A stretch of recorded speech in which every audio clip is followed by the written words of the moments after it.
A huge key in developing a solid golf swing is the action of the right elbow and how it leads into the release of the club, like a sidearm or a submarine style pitch or a rock skip. And I find that when you can get the right elbow sometimes correctly, it can actually help you to reverse engineer some other issues that you may have going on in your swing. So right after this, let's take a look at how you can start developing that tour style right elbow, dropping in front of the pocket, getting the club to shallow, and do all those good solid things that you see the guys on TV doing. And maybe we'll fix a few other things on the way. Stay tuned.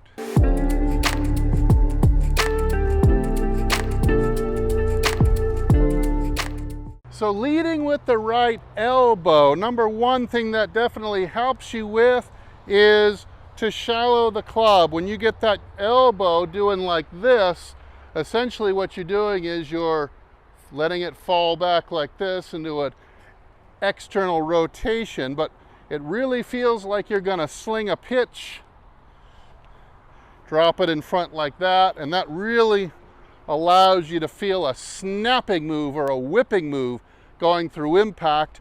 Not only will it get you shallower, but it's also gonna encourage the club to accelerate faster. And I find with a lot of people, when they can get their elbow doing just the same motion as they did as a kid, skipping rocks, etc., sometimes it can also fix other things like early extension. You see, if my body moves this way, I cannot get my elbow in front of my pocket. The elbow would drop into my side or my hip, and I wouldn't get a clear runway to whip the club.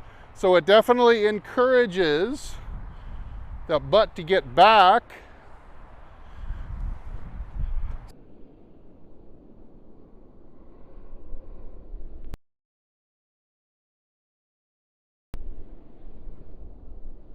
And it's also definitely going to encourage you to turn and get that club whipping on an arc around to the left.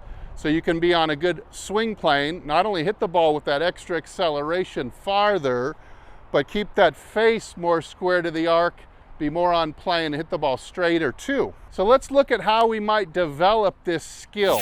Well, the first thing I would do in developing this skill is I would try to use golf balls, put the club down, and use some golf balls to kind of rekindle that feeling you developed probably as a kid, skipping rocks in the stream, playing baseball, playing other kinds of sports where you threw the ball submarine style, just like this. You can see here how my right elbow really works its way in front of the pocket and turns into the lead like this. So from this angle, you can see how my elbow is in front of my hand and the ball, and it's really in the lead, as opposed to something more like this where the elbow would be trailing. But we're going to get it into this position, open up the chest, and then we can really straighten the elbow and snap the wrist and get a lot of whip out of that. So again, you'll also see as we slow this one back down again how it's going to keep my rear end out of the way and really get you to feel getting rid of some of that early extension. There's a good one, right over the plate for a strike. Now, the next step I would do, I'd pick up a club, no golf ball. I would choke down to the bottom of the grip, go slow, and I would try to recreate the same sensation, the same movement pattern as you just felt without the club with just a golf ball. So something like this.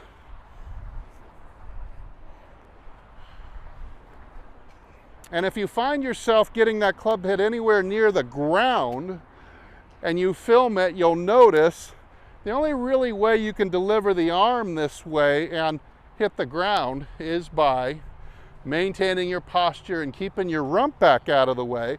And that starts to help you develop getting rid of that early extension. What I'm also doing here is I've got the exit pictured going around low and to the left and coming out around here.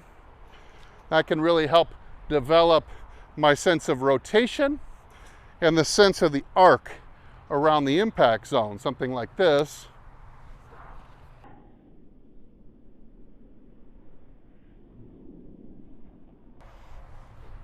Now, once you get a feel for that, whipping the club around with just the right arm, you might loosely put your left arm on there and continue the same motion.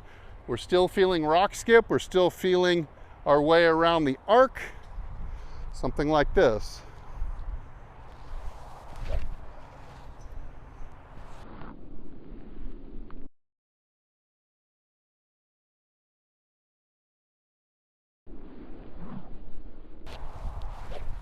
And you can see how my elbow really tucked in front of my pocket, giving a real whipping sound. You can really hear the swoosh of the club quite effortlessly as you speed it up with that whipping motion, get it going around the arc properly. And finally, you're going to give it the same motion to try with a golf ball in the way. What I would encourage you to do is alternate. Do one good two-armed practice swing as a dress rehearsal first, and prioritize body movement and sensation and not contact. Chances are that your first 50 or 100 are going to go mostly awry. So here we go. It's going to be just a practice swing. And then I'm going to try to put the same motion on the real thing despite bad impact.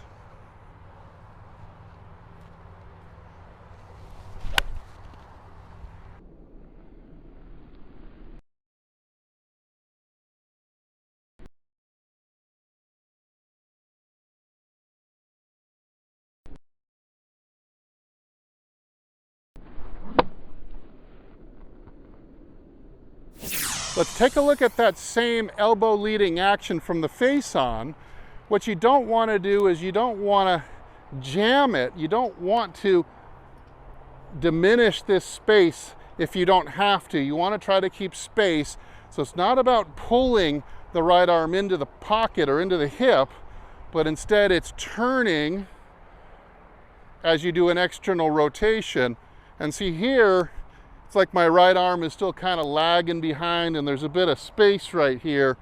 And I'm trying to get out ahead, get the hip and the pocket out ahead, and instead just get the elbow going this way so it falls in front. Don't jam it, just turn it out and turn it through. So here comes a practice swing.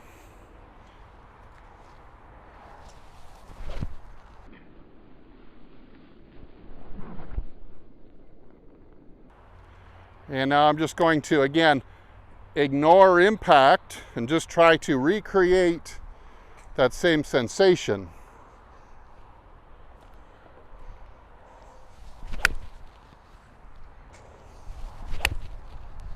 So once you've developed that kind of rock skip elbow move in your golf swing like this, you're really going to start to reap the benefits.